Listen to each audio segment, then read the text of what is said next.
late October in northern Pennsylvania, the kind of cold that slips into your bones. I was making chili when Noah walked in from school, pale, shivering, blood smeared under his nose. "Just the flu," I muttered, grabbing Tylenol and heating soup. He didn't touch either. Just sat there, eyes glassy, like he was listening to something I couldn't hear. Hours passed. He didn't speak. Not until he was halfway up the stairs to bed. He stopped, turned back toward me real slow, and said, voice flat like reading from a script, "Something followed me." Then he shut his door. I laughed. A little. Kid watches too many scary movies. But later that night, I noticed his window was open. Something changed after that night. Noah stopped using his phone. Not even a glance. He barely slept, just lay in bed with his eyes open, or worse, stared at me.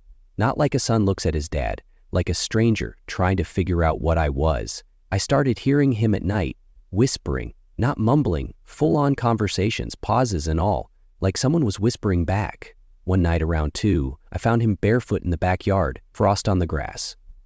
Just standing there, eyes locked on the tree line. "Noah," I called. He didn't flinch. When I touched his shoulder, he said, calm as anything, listening. I didn't ask what for. I didn't want to know. I told myself the cameras were for peace of mind, just to track the sleepwalking. But what I saw wasn't sleep. One clip showed Noah sitting upright in bed, smiling for 3 straight hours, never blinked. Another, he's in the kitchen at 3:04 talking to someone out of frame. He laughs, nods, but there's no one there. I took him to the doctor. Blood work? Clean. CT scan? Fine. The therapist called it stress, said, teens act out in strange ways. I didn't argue. But that night, as I turned off the hall light, Noah stood in his doorway, watching me. His voice was quiet, but sure. "I'm not Noah, not the way you remember." Then he shut the door. I lost it when I found 3 knives missing from the kitchen drawer. I cornered Noah in the hallway, demanded answers. He didn't flinch, just laughed. But it wasn't his laugh. It was low, wet, like something trying to remember how a person sounds. My skin crawled. "Whatever you are," I said, "get out of my house." He turned slowly, face slack, eyes meeting mine, and for a heartbeat his pupils vanished. Just black, bottomless. I grabbed the keys and drove him to Pastor Halstead's, retired 15 years, but still sharp. He watched Noah sit, hands folded too neatly, then looked at me and said, voice like gravel, "You should have come sooner." I knew then, whatever was in there, it wasn't leaving easy. 2 weeks go by. Noah's back in school, eating again, cracking jokes like before.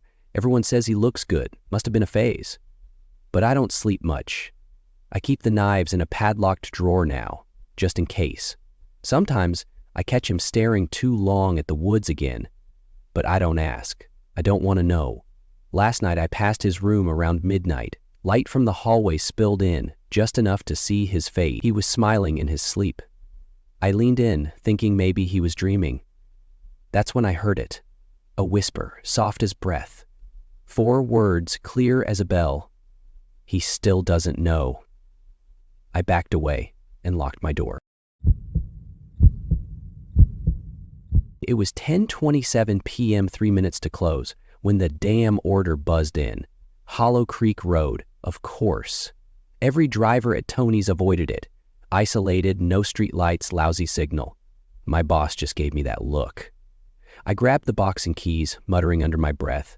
Name on the receipt, Ray Billings. Never heard of him. Maybe some old guy holed up in the woods.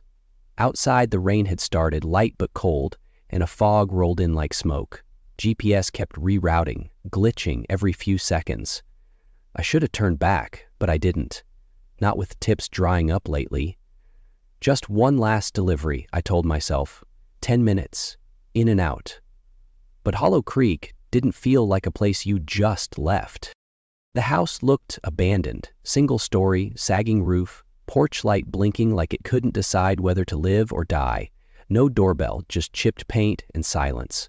I knocked, and after a moment the door creaked open.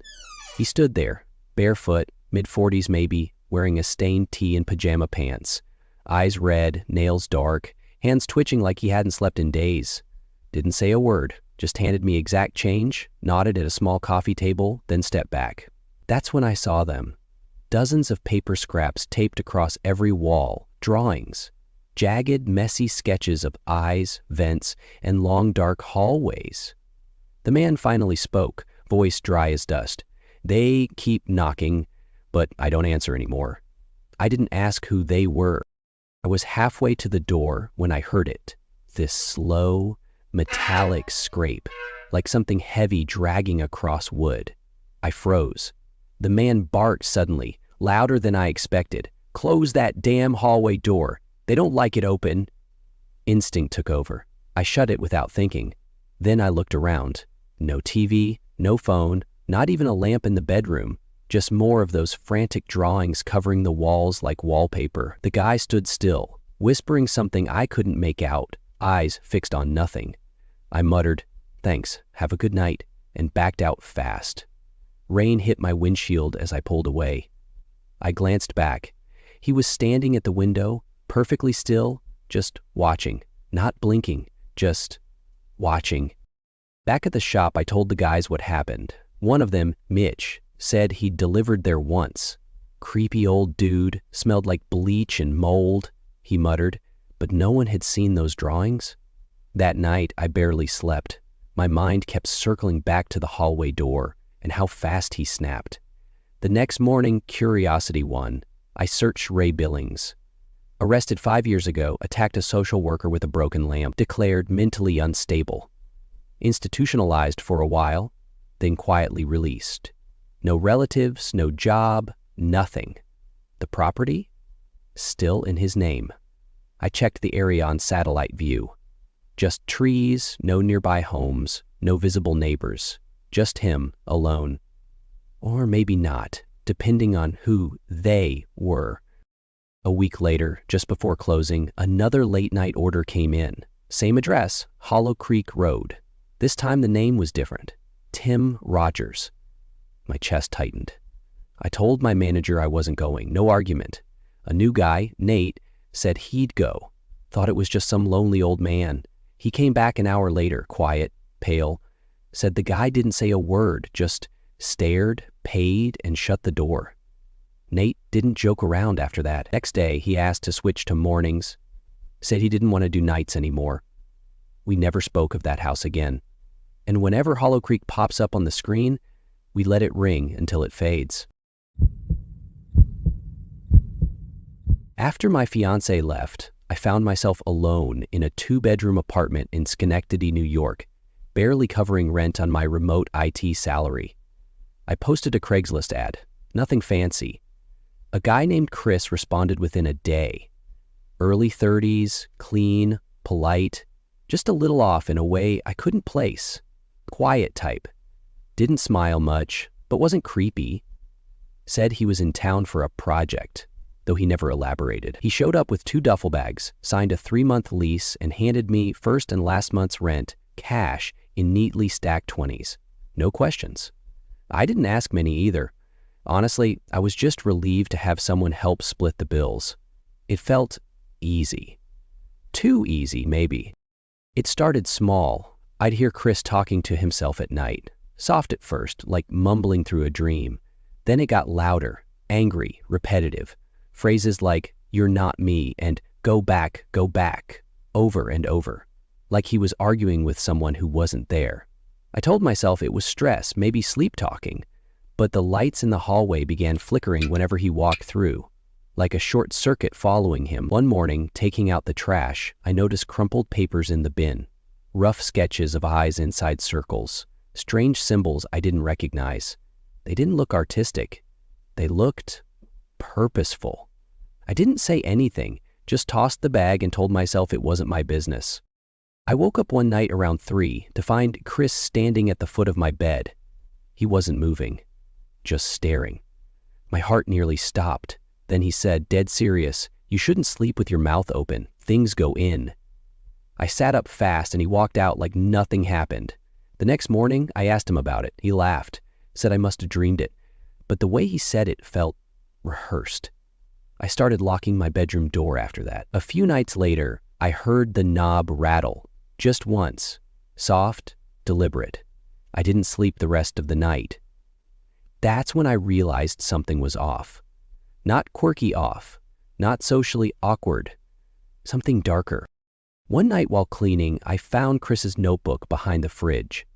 Pages filled with backward writing, illegible, frantic, but one sentence stood out, written normally.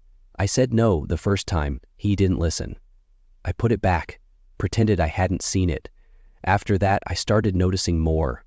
His voice would change, deeper, strained, like someone else trying to use his throat. Once he muttered something I couldn't understand, and my ears rang for hours. The power in his room flickered constantly, sometimes cut out entirely, but the rest of the apartment was fine. No one could explain it. And sometimes I'd pass by his door and see him just staring at the mirror, motionless, like he was waiting for it to blink. Chris vanished on a Thursday morning. His room was spotless. Bed made, no clothes, not even a toothbrush, just the apartment key left on the counter. I tried texting, calling. His number was disconnected. The address he put on the lease didn't exist. No record at the DMV. No social media, no references, nothing. It was like he was never real. Out of curiosity, I called the Craigslist number. It rang, then went to voicemail. Just 14 seconds of silence before a click. I reported it. The police shrugged. Adults disappear all the time. A few weeks later, a nurse moved in. One evening she asked, "Did your last roommate talk to himself? I hear it sometimes." I still don't sleep right.